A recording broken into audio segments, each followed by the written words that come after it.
जो आज हम रामायण देखते हैं, अगर आपको मैं बताऊं कि प्रेम देखना है और त्याग देखना है, हम्म, प्रेम त्याग। देखना है और त्याग देखना है, तो आप रामायण को देख डालो। हम्म, प्रेम अद्भुत है। भाई का भाई से कैसा प्रेम, हम्म, कैसा प्रेम कि रामचंद्र जी को वनवास हुआ, लक्ष्मण जी साथ चले गए। भाई रामचंद्र जी ने तो अपने पिता की दो वचनों का पालन किया, लेकिन लक्ष्मण जी के लिए कोई वचन नहीं था, हम्म, वो भी साथ चले गए। ये प्रेम था ना, बिल्कुल सही।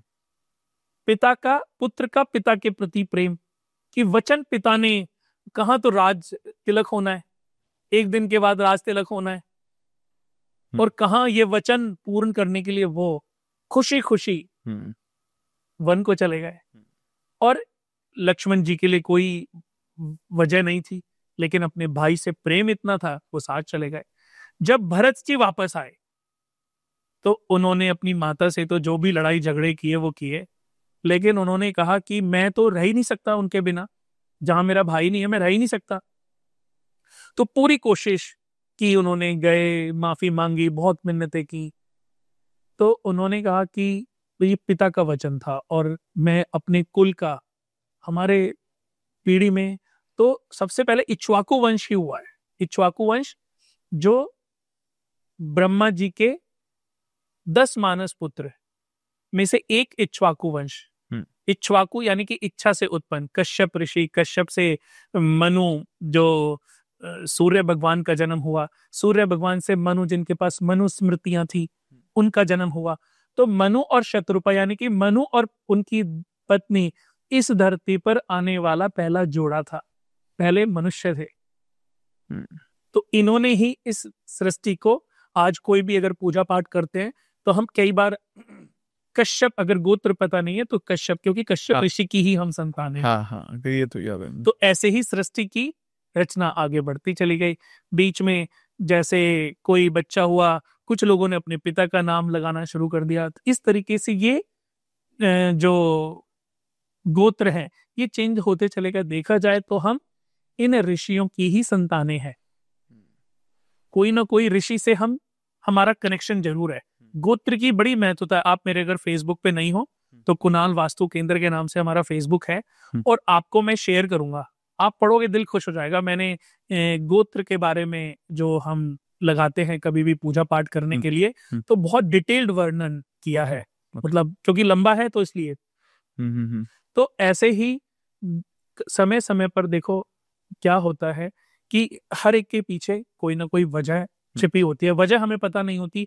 आज रावण के बारे में हमने देखा कि रावण को, हमने जो रामायण देखी कि उसमें राक्षस बना के दिखा दिया गया, क्रूर था, शक्तिशाली, क्योंकि हमारा इंटरेस्ट और डेवलप हो, हम्म, ये पिक्चराइजेशन है। एक्साइटिंग लेकिन करने के लिए। रियलिटी क्या है, रावण तो बहुत बड़े विद्वान थे। हम्म, इसलिए 100 बार बुरा बोलने से पहले ये जरूर सोचो, ये जरूर सोचो कि जो हम बोल रहे हैं क्या वो सही है भी कि नहीं। हम्म, हमने टीवी पर ही तो सीरियल देखे हैं, इसी से हम डिसाइड कर लेंगे कि रावण जो है बुरे थे। रावण अगर देखा जाए, रावण अपनी बहन का बदला लेने के लिए, आज कोई लड़ाई झगड़ा हो जाए, कोई बहन की नाक काट दे, तो ऐसा भाई तो हर बहन चाहेगी कि जो मेरे एक एक भले ही मेरी गलती थी, बट मेरे स्वाभिमान के लिए जो अपने पूरी सेना के साथ बदला लेने के लिए निकल पड़े। आज के भाई ऐसे मिलते कहाँ हैं। सही बात, करेक्ट। और सीता माता को उन्होंने कभी टच नहीं किया। हम्म, वो जानते थे कि ये शक्ति है, वो जानते थे कि ये शक्ति है, लेकिन फिर भी उन्होंने, उनकी अपनी देखो वजह थी कि वो बदला लेना चाहते थे। वो, उनको पता था कि सबको मुक्ति दिलाने का मार्ग यही है। हम्म, तो इसलिए जाने अनजाने किसी भी व्यक्ति के बारे में बोलने से पहले 100 बार सोचना चाहिए। जैसे मैंने बताया, रामायण में प्रेम मिलेगा। हाँ, भरत जी पर थे हम, तो भरत जी की कोई वजह नहीं थी, लेकिन जब राम जी नहीं आए, तो भरत जी ने अपने भाई से कहा कि ठीक है, मुझे अपने चरण पादुका दे दो, हम्म, मैं इन्हीं को गद्दी पे रख के इसी के साथ। और जब वापस आए तो पता है वो कहाँ सोते थे। जो उनकी राजमहल, राज्य की सीमा थी, अयोध्या की जो राज्य की सीमा थी, उसके बाहर एक कुटिया बनवाई, और उस कुटिया के अंदर 1.5 से 2.5 फुट गड्ढा कराया नीचे, 7 फीट जितना, जितनी उनकी लंबाई थी, वो 7 फीट हो या 9 फीट हो, उतना लंबा गड्ढा कराया, और उस गड्ढे में वो कुशा बिछा के सोते थे। उनसे पूछा एक बार, जब हनुमान जी जब लक्ष्मण मूर्छित हो गए थे और संजीवनी बूटी लेके जब हनुमान जी जो है वो जा रहे थे, तब उन्होंने एक तीर चलाया कि पता नहीं कौन है, क्या लेके जा रहा है। तो हनुमान जी जब मूर्छित हुए और उनकी सीमा के बाहर जब वो नीचे गिरे, तो उनको हनुमान जी ने बाद में पूछा कि आप नीचे क्यों सोते हो, आप तो एक राज्य के राजा हो, देख रेख करने के लिए फिर भी हो, लेकिन हो तो राजा ही ना। तो उन्होंने कहा कि ये राज्य मेरा है ही नहीं, ये राज्य मेरे भाई का है, तो जब तक मेरा भाई इस राज्य में वापस नहीं लौटेगा, मैं इस राज्य के अंदर रह नहीं सकता।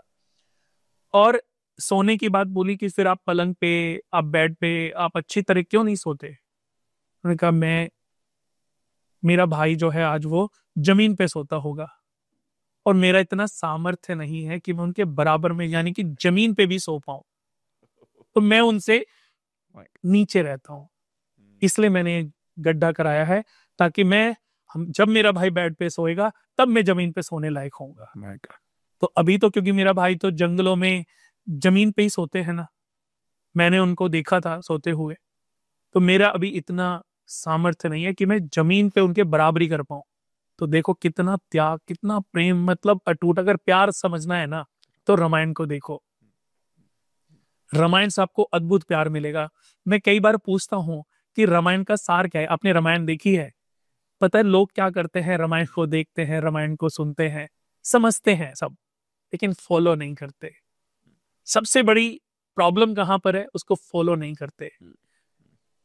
रामचंद्र जी, लक्ष्मण जी, भरत जी और शत्रुघ्न जी का जो प्यार है, माता से जो प्रेम है, मैं कहता हूं सौतेली माँ समझ लो, लेकिन प्यार देखो, माँ माँ ही है।